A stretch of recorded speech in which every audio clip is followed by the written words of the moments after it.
ദൈവമേ, എന്തത്?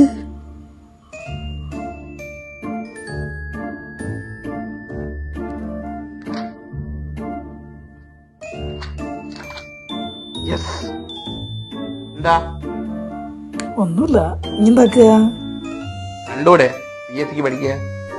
അല്ല മോനെ, ഇനി രാവിലെ തുടങ്ങിക്കല്ലോ. സർക്കാർ ഒരു ഇത്രയും ചോദിക്കുന്നില്ല. ഇത്രയും പഠിച്ചെടുക്കുന്ന കിട്ടുന്നേ. അങ്ങനെ പറയരുത്. PSC പഠിച്ച് മാത്രം പാസ്സാകാനല്ല ഞാൻ ഇത് ഉണ്ടാക്കുന്നത്, പൊതുബോധം കൂടി ഉണ്ടാക്കാനാ. എന്താ പറ എന്റെ പൊതുബോധം? കുറച്ച് ചാടി ചെയ്യട്ടെ, പറ. എനിക്ക് പൊതുബോധത്തിനെ പറ്റി എന്തേ അറിയൂ? പൊതുബോധോ? അതൊന്നും സിലബസിലുണ്ട്. കൊള്ളാലോ. സിലബസിനെ പറ്റി പറയുന്നുണ്ടല്ലോ. എനിക്ക് സമൂഹത്തിനെ പറ്റിയും സമൂഹത്തിന് ചുറ്റുപാടുള്ളവരെ പറ്റിയും എന്തെങ്കിലും കാര്യം അറിയോ? ശരിയാ, പലരും ജോലിക്ക് വേണ്ടി പഠിക്കുന്നു. പക്ഷെ നമ്മുടെ സമൂഹത്തിൽ എങ്ങനെയാ ജീവിക്കണമെന്ന് ആരാ പഠിപ്പിക്കുന്നത്? എനിക്കിപ്പോ ഈ ബോധം വന്നല്ലോ. ഇതുപോലെ സർവീസ് കയറാത്ത ഒരുപാട് പേര് നമ്മുടെ നാട്ടിലുണ്ട്. അവർക്ക് എപ്പോ ഈ ബോധം വരുന്നോ അന്നാണ് അസൽ പരീക്ഷ.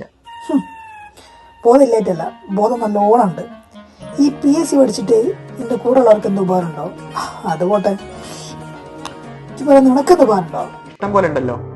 ഈ PSC എനിക്ക് കിട്ടാം, കിട്ടാതിരിക്കാം എന്ന് വിചാരിച്ച് നമ്മുടെ ശ്രമം നമ്മൾ ഒരിക്കലും ഉപേക്ഷിക്കാൻ പാടില്ല. ഓഹോ, നമുക്ക് PSC എന്നാ അറിയോ? PSC എന്ന് പറയുന്നത് പഠിച്ചാൽ മാത്രം കിട്ടുന്ന അറിവല്ല, സമൂഹത്തിൽ നിന്ന് കിട്ടുന്ന അറിവ് കൂടിയാണ്. That is public sense cultivation. ഇതാണ് എന്റെ PSC. നീ എന്റെ PSC കൊണ്ടിരിക്കും. എന്റെ ചായ തണുത്ത്, ഞാൻ പോയി ചായ പിടിക്കട്ടെ. ഓ, അല്ലെങ്കിൽ ഇവനോടൊന്നും പറഞ്ഞിട്ട് കാര്യമില്ല.